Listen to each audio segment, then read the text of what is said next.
Welcome back from break, everyone. Please take your seats. We'll get started with our next panel. So I'm very pleased to welcome our next set of panelists who will be speaking about investment in digital platform businesses. And I will hand things over to Ellen to get us kicked off. All right. Can everyone hear me? All right. Okay, good. Well, first, it's a pleasure to be here today. I want to thank the organizers for putting together the day and inviting us to participate in this panel. It's a real treat to be back at MIT. I'm a proud alum, and then I'm also a proud alum of Athena Health, so a real treat to follow Jonathan Bush. And always a hoot to hear what he has to say. So really, really interesting. But today we're going to talk about the investment landscape in healthcare within the context of platform business models. Just by way of introduction, my name's Ellen Herlocker. I'm a principal investor at LRV Health. We're a digital health venture capital firm based in Boston. Our strategic LP base includes 20 healthcare systems, payers, enterprise vendors, healthcare retailers. And we really view ourselves as a platform that brings together healthcare incumbents and entrepreneurs to create and invest in business models that create financial value and improve the wellness of the communities that we operate in. So as I mentioned, today we're going to have a conversation that's focused on applying platform business models to healthcare problems. A number of questions I'm really excited to dive into here, but first I wanted to make sure that everyone knows who's speaking to you today. So maybe we'll start with maybe just going down the line. And Will Fabo, if you want to introduce yourself and your company. Sure. Good to see everybody, and hello everyone virtually. Zoom awareness. My name is Will Fabo. I'm CEO of OptimizeRx. We're a public company that focuses on helping life science companies, so the manufacturers, communicate at point of care to both doctors and patients, and our goal is to help them start and stay on therapy. Hi, I'm Bobby Sapuca, CEO of Cricket Health. We are a specialty care provider for kidney care, really trying to develop an analytics engine and care model to help identify patients earlier, intervene earlier, all in the means of keeping folks healthy at home and out of the hospital. Thanks a lot to the organizers for having us. It should be a great discussion. My personal goal is to try and make maybe half of the movie references that Jonathan Bush did. So see if we're able to do Good that. luck. And then Adam. Good afternoon, Adam Grossman. I'm at a firm called Deerfield Management based in New York. We are a very broad-based healthcare-focused investment firm.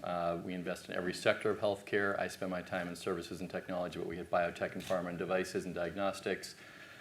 We invest in every stage, so we'll go as early as funding a scientist in a lab to we have very large private investments. We also have a very large public investment fund. And then we invest in every security, so a lot of debt, a lot of equity, milestones, royalties, so a very broad firm. Great. And so maybe one of the things that I'd like to accomplish today is have a conversation around where we are in terms of the adoption of platforms in healthcare, where some of the more traditional platform models are quite relevant to healthcare, where we need to start to tweak the business model given the idiosyncrasies and other nuances of healthcare, and then really what the future looks like. So in our pre-call earlier this week, I think one of the things that we all agreed on is that it's still very, very early days. Healthcare is quite unique in that we often joke at LRV that healthcare is like joyfully 20 years behind everybody else. But having said that, I think we're starting to see some real promising adoption of platforms in healthcare context. Even on the presentation today, I was pleased to see one of our portfolio companies, Xealth, included as a kind of an emerging promising platform in digital health. So I guess the first thing that I'd like to, but I think, what we talked about is there's kind of a spectrum of areas that are quite ready for healthcare platforming, and then areas that are, pretty far out, and then there's, a spectrum of areas in between where we can maybe get something that looks hybrid. But maybe my first question is for Adam, and And I want to know if you could kind of walk us through some of the more obvious areas and discuss how platform design accelerates or improves certain areas of healthcare today. So some of the areas that appear like ready and ripe for platforming. Yeah, so and I thought about that last night after our pre-call and had a few notes here. So there are a few areas that feel like they've kind of crossed over. So the obvious one is staffing. Now, I'm an investor in a lot of provider businesses. Labor is a massive issue for us. And you've seen, I mean, even the last 18, 24 months, there have been a number of companies funded that provide staffing platforms.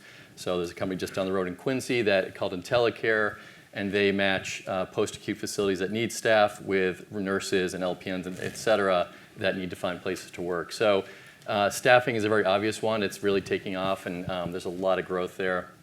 Scheduling, in some markets, ZocDoc is very prevalent, like in New York City, and it matches physicians with consumers looking for appointments. We had an investment. We sold it last year, a company called Rubicon MD, and they basically provided expert consults for primary care physicians and nurse practitioners that wanted to practice at the top of their license. So rather than send a referral to a specialist, they would put the question out to the system, to the platform, and the platform would find the right specialist to provide the answer, which allowed the doctor to consult with the patient. We still have an investment company called Trinetics, which is actually in Boston, and Trinetics pulls data from thousands and thousands of EHRs, claims data, other data, consolidates it, cleans it, and prepares it for pharma and biotech that are using it for trial design and for identifying patients for clinical trials. And there's a lot of stuff that's going through that platform now. And then I'm just trying to hit a couple different sectors. The last one I'd say is a company called Accolade, which is focused on employer health. So it's really a platform that employees can use for care navigation, for engaging with digital tools, for choosing benefits plans. It's a public company now, but they've really grown quickly, and there's a lot of room for growth in that one as well. Great. I think one of the things that feels like real low-hanging fruit is staffing, and quite timely. As just to kind of pile onto that, our LP base is predominantly comprised of healthcare systems, and it's no secret that they've just gotten completely slaughtered with labor and attrition-related issues in the wake of the pandemic. And so I think staffing is an area that's not only kind of well-positioned for platforming and can take a lot of the cues from non-healthcare companies like the Ubers of the world, but also is quite timely given the environment that we're in. Will, maybe to, going back to this analogy of a spectrum where we've got kind of certain business models that are quite appropriate for platforms as we know it, and then certain areas of healthcare that are not quite ready. OptimizeRx seems like one that's actually, the business problem is actually quite well suited for platforming. So wondering if you could tell us a little bit about your business, how you've built your business model, and also talking a little bit about the economic model that also makes what you're doing appropriate for a platform. Yeah, sure. So I came into OptimizeRx 6 years ago. It was started by 2 sales reps. So our clients are pharmaceutical manufacturers. I'm probably one of the few in here that has that client set, I would think. And our job is to help them communicate with doctors. And if you think of the Sunshine Act and the HITECH Act, they created a pretty difficult situation if you're a marketer. Now, no one sympathizes with marketers, but my brother is a doctor. He's an oncologist. He was here at Dana-Farber.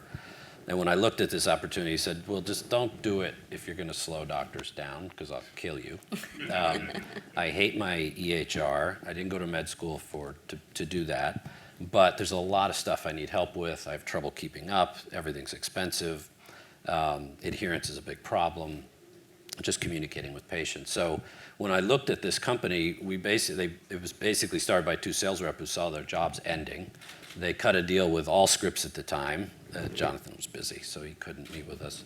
But and Lilly, and said, we're going to take your copay program, we're going to enable it right when after the doctor's chosen a drug, and it sends it right to the pharmacy. So it made it super easy. When the patient used that, it helped them. They don't use it often, but when they did, they did. So when I looked at this, I thought, okay, here's a chance at point of care to help a big industry component, communicate with doctors, because if you were watching it 6 years ago, there's a ton of specialty medications coming to market, which are expensive and complex. So the doctors had no time. They're spending 6 hours a day on computers. Reps can't get to them. So how are you going to get all this information into the mind share of a physician, which is important to the manufacturers, but ultimately it's important to the doctors and the patients. So the economic model for pharma is to drive revenue. I'll be very clear. That's what we do for our clients. But the part that I like about this business, I lived in Cambridge for 20 years, so I've got to have some purpose. It's part of my soul. And what I like about it is doctors don't know who we are, right? So we do not encumber the delivery of care. We actually partner with the EMRs and the EHRs to deliver content digitally through the patient journey and in the workflow. And so if you survey doctors, they would think we're Optum. If you said Optum RX, Optimize RX, we don't have a brand with doctors, but we partner with those EHRs and then we share our revenue with them to enable that connectivity. What we've seen is the ability to just get smarter and smarter the way we deliver messages, using everything from real-world evidence to just lots of data that you get through a platform and exchange. So it was a relatively inexpensive build. I think all in, we've raised about $100 million over 6 years. We have 80 million of that in the bank. So it was very inexpensive to build. And what we're seeing is the value proposition is a couple things. We do derive revenue. It's highly targeted, so we're actually taking data to deliver a message to a doctor when they're with a patient or reviewing a patient chart. And that can enable affordability, adherence, or just clinical information that they need. So to date, it is a platform. The limiting factor there is just pharma adoption. They're behind on digital adoption in general. And we are digital enablement. When they wake up, they think sales rep conferences, all the stuff they used to do. They're not thinking that as much anymore because of the pandemic, but they're still taking their time to get in. And I think what we saw was this rush between apps, just lots of things for pharma to try, and they're digesting all that trying. And I think those that have scale or a hyper focus with really good ROI will come through. It'll be a good business to build to help patients and doctors.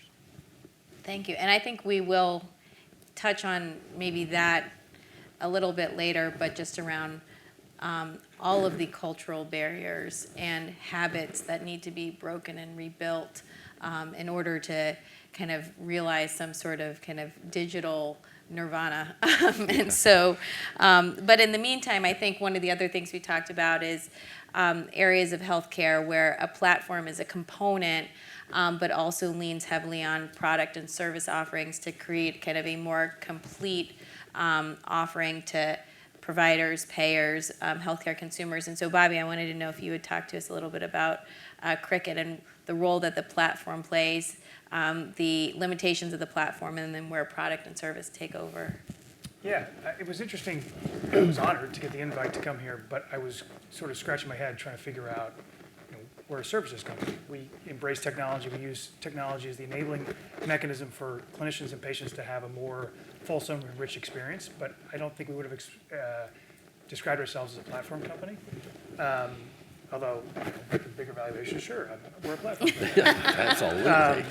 But, for kidney care has been widely unmanaged for a long time. There's 600,000 Americans on dialysis. That's where all the time, attention, and resources have been devoted. You've got companies like Fresenius and DaVita owning almost 80% of the market.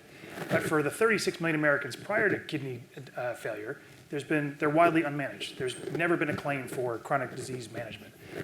And as a result, the standard of care is to crash into an emergency room. You show up with chest pains or blurred vision, and you have no idea what's wrong with you. You literally have no idea you have the disease, and you're told your kidneys have failed. You get a catheter plunked in your neck, and you're told you're on dialysis that day and for the rest of your life. So that's the problem we focused on when we were founded 7 years ago, and it's what drew me actually from Fresenius, the big dialysis company, to Cricut 4 years ago. We unabashedly embrace technology. We viewed it as a mechanism not just to scale, but to create, again, a richer experience for our patients. And the reason for that is what think is profound in healthcare, which is a pretty sad state of affairs in healthcare, is that our realization is that this is all about changing behavior, and you can't change behavior unless you first fundamentally change the way in which you engage patients. And again, these patients, when the intervention is being told you have the disease, you know that the bar is low. So how do we create an environment where they can immerse themselves in information about their disease state, whether it's FAQs, videos, and how do you give them access to a dedicated care team that they can talk to anytime? And how, if we're really pushing the envelope, do you flip the care model on its head so that these patients get to intervene or engage with their care teams when it's convenient for the patient and not for the care teams? Thinking of Jonathan's description of Firefly, where it's now, 45 engagements per month. That's what we try to do, and we're now seeing our patients every 2 or 3 days on average. So all of that meant, let's build this patient engagement platform, which it turns out to be, which has been a wonderful experience. And we've launched in 5 states. We've got 5 customers. We only have about 14,000 lives under management. So it's still very much early days, but we're seeing much better engagement. As a result, we're seeing much better decisions and ownership taken by the patients, which has led in turn to lower hospitalizations, higher home dialysis starts, and lower overall cost of care. So I think we'll get to this, as the discussion goes, but listening to the talks today, I worry a little bit in healthcare anyway about building platforms for platform's sake. And I think all of us know that the world is littered with the carcasses of companies started by very smart, very impressive, very successful Silicon Valley execs who had an interaction with healthcare and said, wow, that's awful. I'm smart. I can fix it. Here's a technology. Here's an app. Here's a platform. And they realized about 2 years later, oh my God, this is hard. And they ran away. And they're off. So I think for me, it's about, that's why we think of ourselves as a services company. We have all of the care teams here. We have the nurses, dietitians, social workers under the Cricket umbrella. They're all full-time employees. So we provide service. We just do it with a technology bent. So for us, it's about a hybrid, I suppose.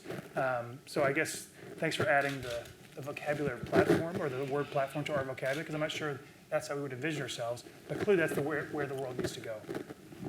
Awesome. And then maybe, I think we've talked a little bit about this throughout the day, Adam. And then I think Will caught it, I think, led us into it a bit, but just some of the barriers to adoption. And this is probably for technology in general when we're talking about healthcare disruptors that come in. There are embedded habits. There are embedded. We just talked about Will's example of sales reps just being used to walking into doctors' offices and selling pharmaceuticals and breaking that habit and almost breaking that mission. So as you kind of look at the marketplace and think about the healthcare landscape, and based on the investing experience that you have, what are the barriers to adoption when we're thinking about re-platforming healthcare, but just applying technology to a fairly analog industry, basically? Definitely. Yeah, and I know you're going to get the broader stuff. So, I'll focus mostly on kind of established behaviors. And I'll go back to the example I used earlier of Rubicon, which provides specialist consults. Right now, typically when there's a question that a doctor has about something going on with his or her patient, they go to the doctor they know. It's usually someone in the hospital or someone in their practice or someone locally or someone they went to medical school with, but it's really a local thing, and doctors rely on those relationships. So the concept of saying to doctors, you don't actually need to know who the specialist is, just put the question out to the platform and you'll get the answer from the best person. You might be in Cambridge, but the best person's in San Francisco. That's a really new concept, and it's really hard to change those behaviors. Kind of building on that, we take the consumer perspective. Consumers, while there's a lot of information on Google, and I'm the first person to go to Google as soon as they think something's wrong with me, and I'll diagnose myself after 2 hours, and I'm stressed that I have the worst, possible situation. It's always cancer. It's always cancer. It's always a tumor. But at the end of the day, I'll still call my doctor, who's a primary care physician at Hopkins, and I'll ask him for a referral. And he'll say, well, here's who I'd recommend. And I'd say, well, why do you recommend this doctor? He'd say, well, because that's who I go to. And so while there's so much information on the internet and with Google and WebMD and other, even the health plans have information, it's still hard to access it, make decisions on it, and you couple that with the fact that there's zero price transparency. It's just really hard for consumers to actually change their behaviors. And then I guess we own a pretty big hospital business, and the EMRs have been an issue, and I give Jonathan a lot of credit at Athena and what he tried to do to break down these walls. But there's two very large inpatient EHRs, Epic and Cerner, and for years they would not open up their systems to others. And they are the most logical platform in the hospital world, especially the inpatient world, maybe outpatient too. And again, I thought Jonathan, with more disruption, please really open that up. But I thought Epic and Cerner was doing the opposite. My previous employer, the advisory board company, had a lot of analytics tools and workflow tools, and it always surprised me when a hospital would say, "We want your tool, but I can't get you to work with the EMR." And so I think the fact that it took so long to get these EMRs to open up, and they are finally doing it with some government intervention, some financial reasons, but it took a long time to do that, and those are just hard behaviors to change.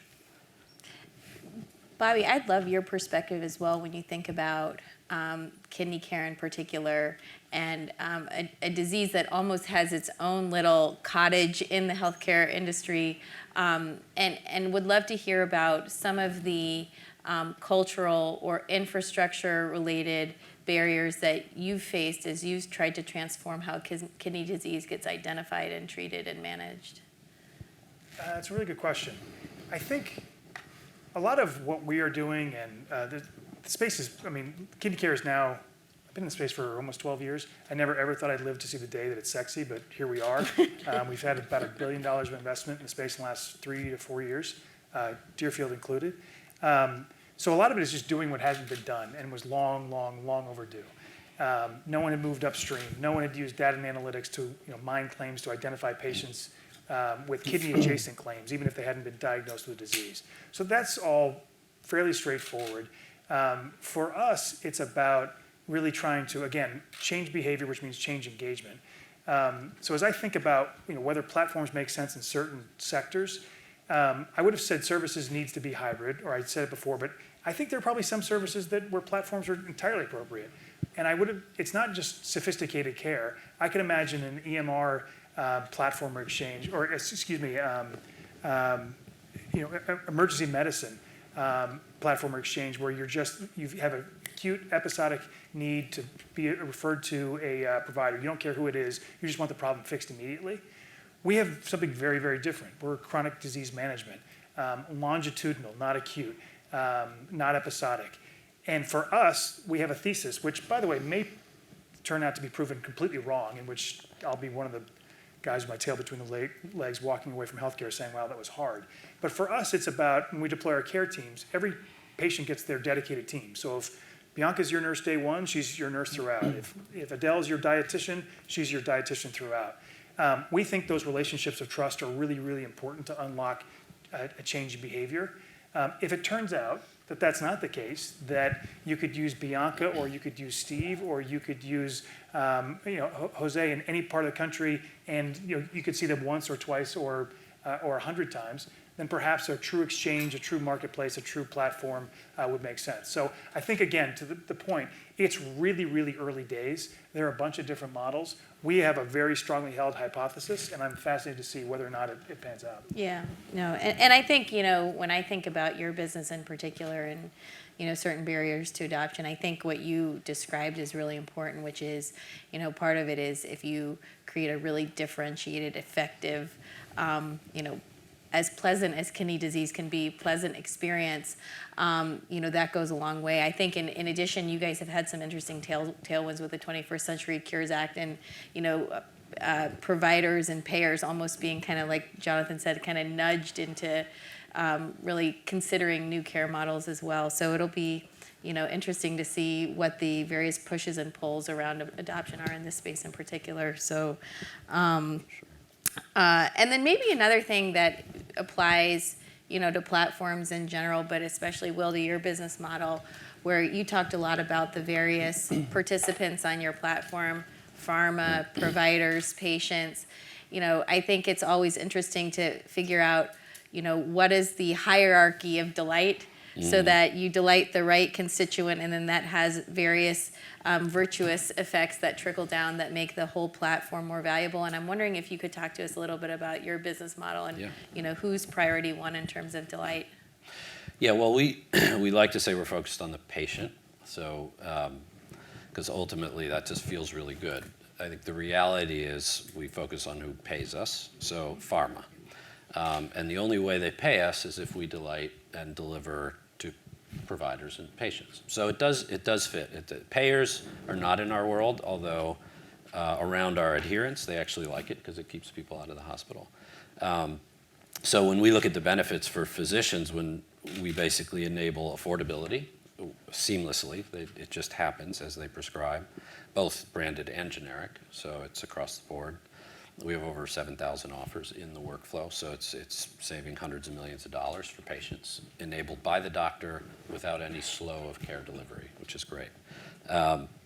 We enable access to clinical information for the physician, and then some physicians actually are aware of adherence programs, and they can enable the patient right inside the workflow by enabling a text to their cell phone. If the patient opts in, then they have all sorts of assistance through staying on that medication.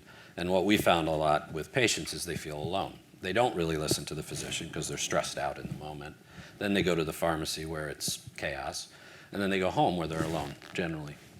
And so what we found is if you can stay with them, you have a much higher extension of therapy, and it's incredibly effective. It's all self-reported at this point, but we can see it's working in certain populations. For the patient, it's actually affordability and adherence. Those are our delivery, and we just have the type of interface. We're in the technology that people use, so we're not forcing an app, we're not forcing a website, and that's why it's been less expensive for us, right? We're letting people use what they have and what they use, and I think that's a key piece to the platform. And then lastly, the physician. I always reference my brother because he's a big presence in my life, but he's also a caregiver.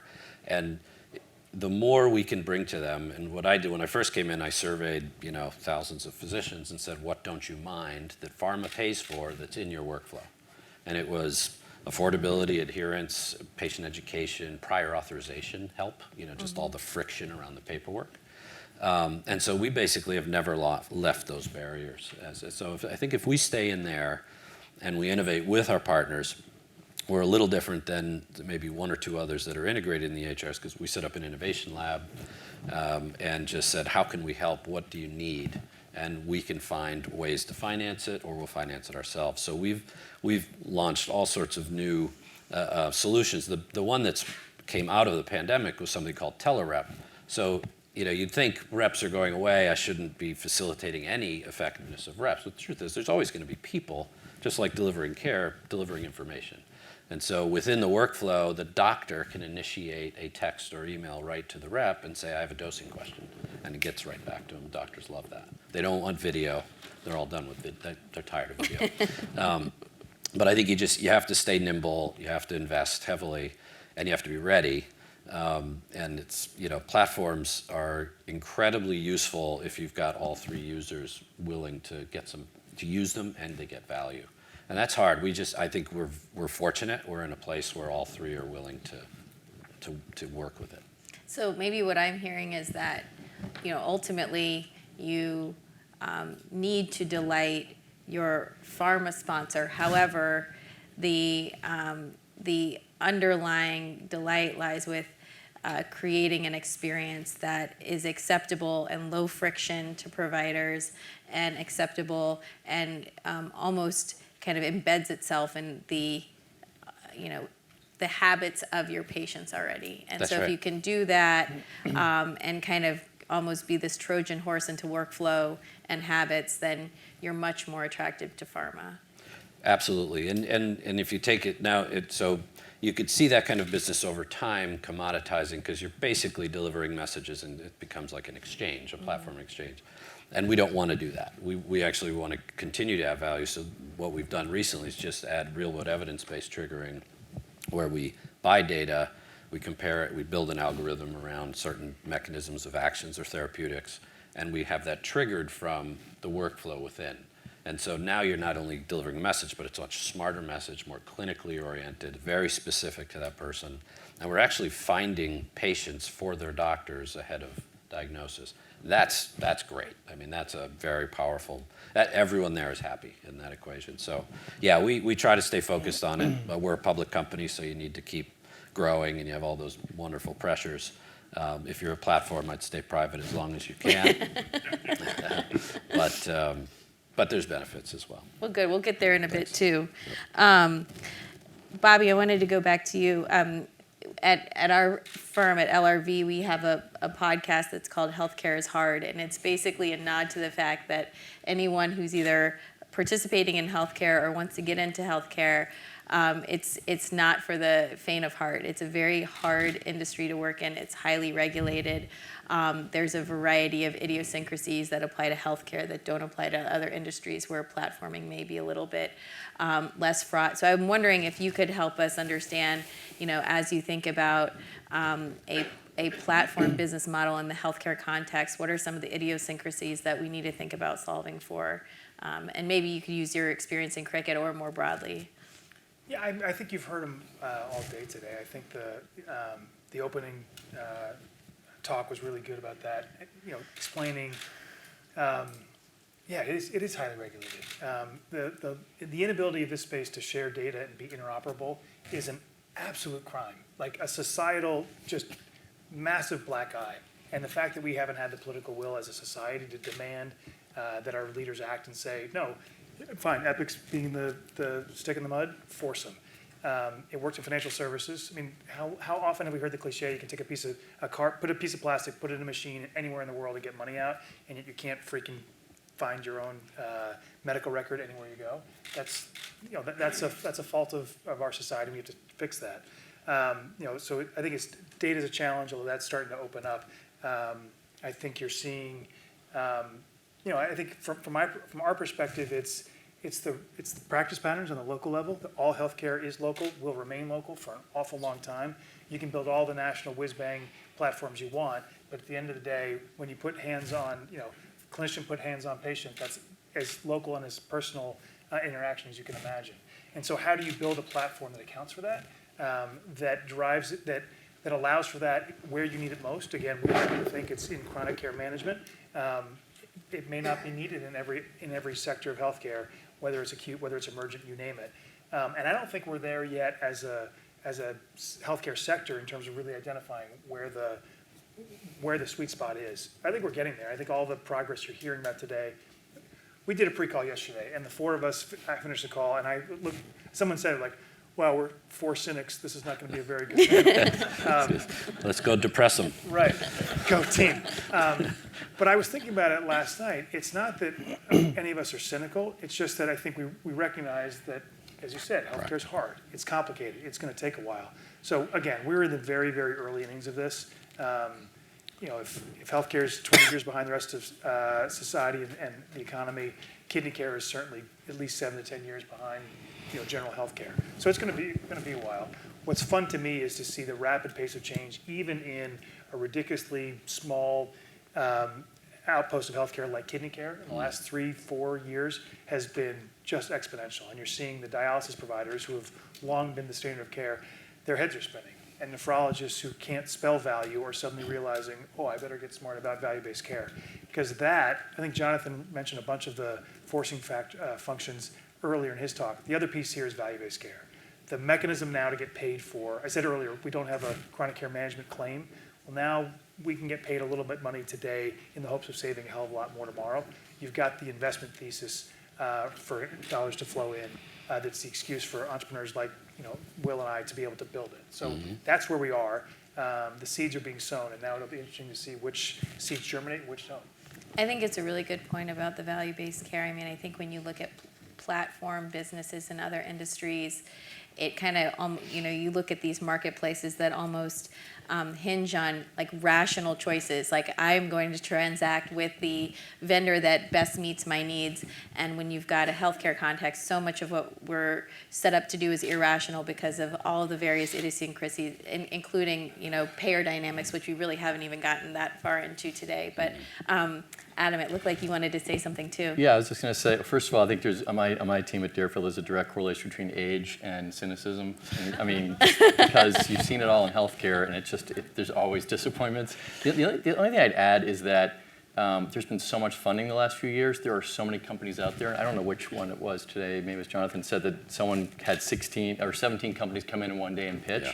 Our hospitals, the health plans we work with, there are just too many companies out there, and they don't have time. And I also think that, look, people are tired. It's been 2 years of this pandemic, and doctors and hospitals especially are just worn out. And so getting mind share and getting them to actually make decisions is really challenging. So, inevitably there's going to be some kind of consolidation that will help them make decisions, but it is very hard to start a platform and actually get attention. I think you're right. I think you're right. Well, then maybe I've got one more question prepared, and then I'm hoping that, we'll have a vibrant discussion virtually and then within the audience. But we did see some data presented earlier today suggesting that because we are talking about, this is oriented around investing, but suggesting that platform businesses command higher valuations than more linear product-focused businesses. And so, Will, based on your experience as a public company CEO, I'm curious, what do you think drives valuation of platform business models, and do we think that, that preference for platforming models applies to healthcare? Or kind of to Bobby's point, are we talking about, healthcare, there's really just a preference for solving problems as opposed to, what the form factor is? Yeah, it became a very big word because it helped. In crazy markets, those words actually do drive valuation. But we're through that now. So I think, and I would say I give investors a lot of credit. They see through it pretty quickly when you're not a platform. That does not make you a bad business. It just puts you in a different box, at least in the public space, right? Because in the public space, you work really hard that people even know your name as a company, depending on how you went public. I'm not as, out there with my storytelling skills as Jonathan, so I don't create as much of a stir pre-IPO. But and we actually did an OTC uplist to NASDAQ, so that means you're like an orphan in the public world. No one knows you. You don't even have analysts. But once you get analysts covering you, they need to compare you to other companies, comps they call them, right? And so it took us 3 years to even make the list of a comp. But what I've seen through that journey and what other companies that have come in that are more mature, they went public at sort of the normal pace, 100 million plus revenue, profit, or at least view of profit, is if you have, you have to be able to very clearly articulate what you do in a sentence. And it needs the word platform in it. Secondly, it has to be a captive audience. So there's some exchange that someone else can't create. And that's really hard on a platform. I'll reference Doximity. It's a group that did Hippocrates too.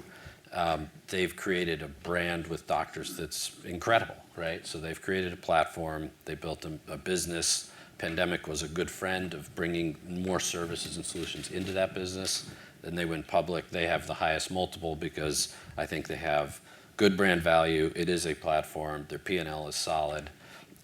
There is no direct competitor, and they've got an experienced management team. So if you add all those up, you get these multiples that just don't make sense to most investors, but yet they get excited about the potential of those businesses and they support them. In our case, we're embedded in a place where most people can't get anymore. We showed profitability pretty quickly. The TAM is huge because pharma spends $250 billion a year marketing, and it's got to go somewhere, and it's not going to go to the reps, and it's not going to go to conferences, so it's got to go somewhere digitally. And there's only about 5 companies that can do it at scale. So you get this, push that it will get better. But I do think, if you're trying to battle valuation or either justify it or help it get higher, you just have to speak to the core business. And if it is a platform, use it. If it's not, don't use it. Use the real value proposition, because your space, your TAM is gigantic. It's a huge burden on society. Most people get that pretty quickly. And if you can solve it, that's a big solve, and it's going to drive a lot of value for shareholders. But you need the growth numbers. You need all sorts of other things, which are pretty obvious. But I think if you can clearly show that you can do something other people can't, and it's actually doing something useful, you've got yourself a nice platform, and therefore the valuations will be outsized. Got it. So I'm hearing it's a part of the value proposition, but it's not the only answer. Definitely not. Okay, and it's hard to force it if it's not really there.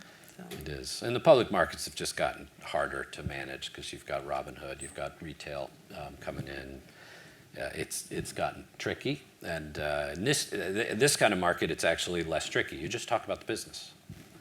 There's less hype. It's like, this is why we're a good business. So I actually prefer this environment.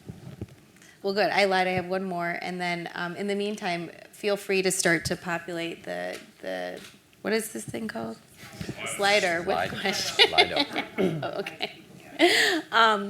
And this is for everybody. So maybe Adam, we'll start with you. But just looking ahead, I think you kick things off by sharing where some of the kind of early areas of healthcare platforming are. You know, where do we think the potential exists? You know, in the medium and the long term.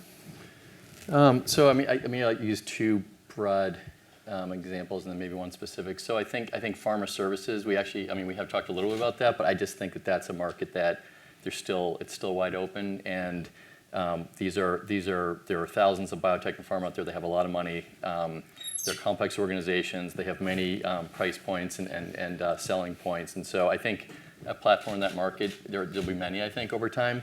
The second one, which I really like, I mentioned Accolade earlier, but I really like the employer health space. I don't think that employers are going to abdicate their role of providing health care to their employees. Maybe some leak to Medicare, some go to Medicaid, but in general, I think employer health is here for a long time. And I think that these employers are just being bombarded by hundreds of digital health solutions, and they need a hub and a platform to kind of manage through those and help their employees understand what's best and monitor and figure out the ROI, et cetera.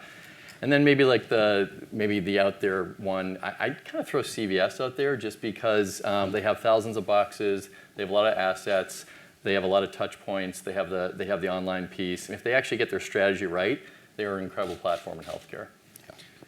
There's one, so if anyone wants to disintermediate the health plans from a consumer perspective, go get them. That would be fantastic. But as much as I mean, there are customers, but health plans are hard, right? It's a challenging environment to try to sell into, and the more they become pure financial management engines, the harder it is for them to figure out how far do they want to go in terms of whether it's care management or just touching the patients. That being said, I would not want to be at a health plan right now trying to figure out how to manage all of these point solutions. And I think there are companies like Solera and a couple others that are starting to figure out, all right, how do I put together, dare I say, a platform of platforms so that you can figure out, you can better manage, better coordinate all of these different solutions. So again, early days, and I've probably overly complicated it, but that's, I think, where things could go. Bobby, having come from a health plan myself, I'd say culturally what we did was just filibuster good ideas, and then you don't have to deal with that. So, but if you want to get past that, then So that explains my 18-month sales cycle. Got it. Okay. Yeah, definitely.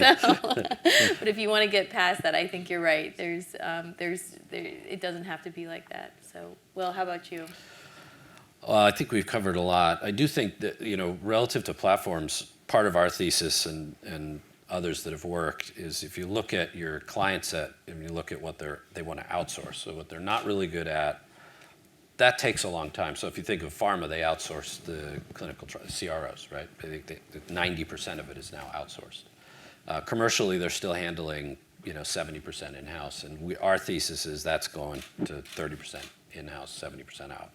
So I think if you're looking at a platform play, you really need that kind of tectonic shift that's going to happen, and then you need investors who are patient, who believe it, and if you pick right, it's huge value unlock, and it's really fun to build in that atmosphere. Awesome. Okay, well, let's go. Okay, we've got lots of activity here, so maybe we've got a lot for you, Bobby, actually. Maybe we'll start with... Is it time to go? All right. So Cricket was acquired by one of the duopolists in kidney care. How do you avoid falling into the bad habits of traditional dialysis providers and at the same time leverage their networks and platforms of nephrologists, dialysis centers, et cetera? Yeah, so Cricket we've had a big spring, and hopefully will be a big summer and fall to follow. I would take issue with the question only in that we're not getting acquired by Fresenius. At the end of March, we announced we're part of a three-way merger between Fresenius, for the first time in its life, is spinning out a division. They're taking all of their value-based care assets, spinning it into a new company that Cricket is merging into, along with this company called Interwell, which is a network of 1,600 nephrologists across the country. So it's the largest network of nephrologists representing the largest and most sophisticated practices. So we're bringing together the Cricket data and analytics and patient engagement platform with the Fresenius Health Partners FHP experience in their value-based contracting and care management, both CKD, chronic kidney disease, and end-stage kidney disease, along with this network of docs. So we're bringing together a bigger platform, bringing together the providers along with the patients and trying to be the connective tissue around all of that, really being the care management wraparound services to help practices now thrive and succeed in value-based care. So the reason I'm excited about the transaction, we're bringing the various assets together to do more for patients and as a result for payers. As a former employee, I worked at Fresenius for 9.5 years. I can tell you no less than 12 examples of ways in which innovation was stifled, not because Fresenius is a collection of bad people, they're wonderful human beings, but because they're dialysis providers. And whenever we had a new idea, we just would find a smart dialysis provider and say, go figure out pharmacy or C-SNPs or anything else that has nothing to do with running a distributed chain of dialysis clinics. So they recognized they couldn't succeed in value-based care the way they wanted to, so they spun it out into an independent company. So that's the strategy behind trying to avoid the exact pitfalls that the questioner asked about, and we'll see if we're able to turn it into reality. So by design, it's meant to avoid the pitfalls. Absolutely, Yeah. without question. Yeah. I don't think we would have done, well, I know that as a board member and our fellow board members, there's no way we would have agreed to get acquired by one of the large dialysis organizations. Got it. We have a couple here, but curious if there's any live that we could. All right, I'll let you think, and then we'll. So this is for anybody, but if we don't have any takers, I'll just assign. So, what monetization strategies have worked or failed when monetizing these platforms? Maybe Adam, I'll start with you and just say, within your portfolio, the companies that do look like platforms, what are the monetization strategies that appear to be emerging? I think someone said earlier today, starting small and kind of nibbling at it. I mean, that tends to be, in the ones where they're physician-focused businesses or consumer-focused, you kind of have to start small and work your way up. What I like about Cricket and other businesses that sell to health plans is that all it takes are one or two large contracts and you've created a very large business. So I think it depends on who your end user is. So I think that's why I'd say you kind of have to start small. I think, again, I mentioned earlier, a lot of capital flowed into the market the last couple of years, and I think companies use the capital that they were given, and some companies weren't as disciplined as they should have been, and maybe taking a slower step and learning along the way and kind of adapting and pivoting, because I've never seen a business plan play out exactly as you're taught in year one. Usually by year 5, it's completely different, and you kind of want to learn and pivot along the way, and I think that's the beauty of some of the smaller companies out there, but you want to preserve the capital along the way too. Yeah, I've found that, and maybe this goes beyond kind of the platform construct, but that certain businesses that we've invested in that seem to be successful have figured out a way to play nicely in fee-for-service with an eye toward value-based care. So they've got a strategy for where they want to sit long-term, but they've got a plan for being quite successful in the medium term. And so anyways, all right. Anybody else before I go back to? All right. So back to you, Bobby. So depression is prevalent in CKD patients and increases cost of care. How do you integrate behavioral treatments for comorbid depression? It's a great question. It's one of the reasons why we fancy ourselves a service provider. We tried to recognize what are the key drivers of poor outcomes and what can we do to change that. So I mentioned our dedicated care teams. Every one of our patients gets a nurse, dietitian, social worker, pharmacist, and a peer mentor, a patient peer mentor. Nurse-led teams, clearly he or she needs to be the driver. No matter which way we slice and dice the data, no matter how many surveys we pump out to patients, the number one person that they want to talk to is the dietitian. Trying to understand a kidney-friendly diet, trying to really make sure that they manage their own nutritional intake in a good way is top among them. But the psychosocial needs of patients, especially as they start to progress through the disease, understand that these patients are lower on the socioeconomic spectrum compared to the general population. This is a massive issue, and so the social worker becomes just a critical component of the care team, and their ability to interface not just with the nephrologist and the primary care doctor for this patient, but then also the local resources. It's one of the reasons, again, we're a digital platform, we could be anywhere. All of our clinicians, we hire local to help them understand what the patients are going through on a local basis, and then really to understand the local ecosystem so that the social workers can tap into the local support services. So it's a great question. It's a huge need, and I think will always continue to be. I think we are approaching time, so if there's any last questions in the audience, if not, I'll defer to one more question on, all right. You got it. Okay, oh, great. Yeah, it's right, the mic's right there. That's just cruel. It's just like, Danny Sands. There we go. I'm with Wicked Smart and also the Society for Participatory Medicine. So I'm intrigued by what you're talking about with kidney disease. I'm also a primary care doctor, so the idea of having this kind of care management platform is really important, and I like the way you've integrated everything. But it seems to me that we have this problem, which is that we have so many different types of platforms, right, for diabetes care, for depression, as Steve mentions, and for diabetes and heart disease and so on. And so the problem is that this becomes a manifestation of what we see in clinical care. We have multiple patient portals for patients. And patients can't stand this, right? They go to multiple doctors, multiple practices. They all got a different frickin' patient portal. And who the hell can deal with that, right? So this is an aggravation for patients. And the problem is that because patients also have multiple diseases, right, they're then having to deal with multiple care management platforms. And what really is there's a need for is to have a real platform that is a one-stop solution for all of the patient's needs. So the question is, how does that ever roll up? I get the fact that you're a startup, you're an early stage company, you got to get funding, you got to focus, and that's important. You can't do everything in all diseases. But at the same time, how do we have a company come in and say, okay, I want to integrate the Cricket Health and this company and that company, this company. How, the technology aspects of being able to integrate all those things into one real platform is just mind-boggling. So how do we get to where we need to be? What's the answer there? What are your thoughts? whoa. Sure you guys want to take this one? That's all you. I can take a stab. Yeah, No, go I think for it. it's- Yeah, I think it's you a- can. I think it's a phenomenal question, and it's why I was alluding to, I put it in terms of the health plan, but it's really more, as you point out, acute from the patient's perspective. I don't want 9 different portals to go through. I don't want 9 different care teams to go through. If you're the administrator, the payer, trying to figure out all these point-of-care solutions, it's a nightmare.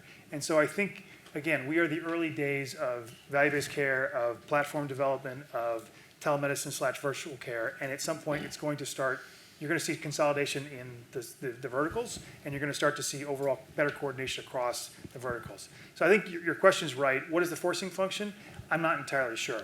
I'll tell you from Cricut's perspective, Jonathan's got an idea. From Cricut's perspective, in terms of start small and focus, where because it's a really good point. You've got there are 2 primary drivers of kidney disease: hypertension and diabetes.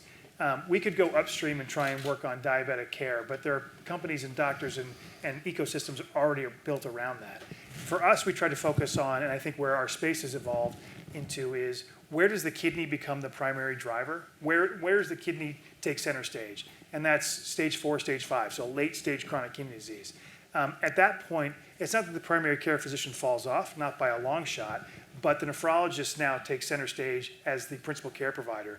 And so what we're trying to do is sort of step into that, into the breach of the nephrologist seeing this patient once a month, once a quarter. Actually, it's more like once every 2 quarters, trying to be the eyes and ears between appointments. But yeah, terrific. That's a wonderful solution.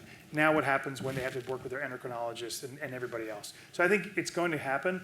We're in inning 2 of 9, at fewest. So it's going to be a long road.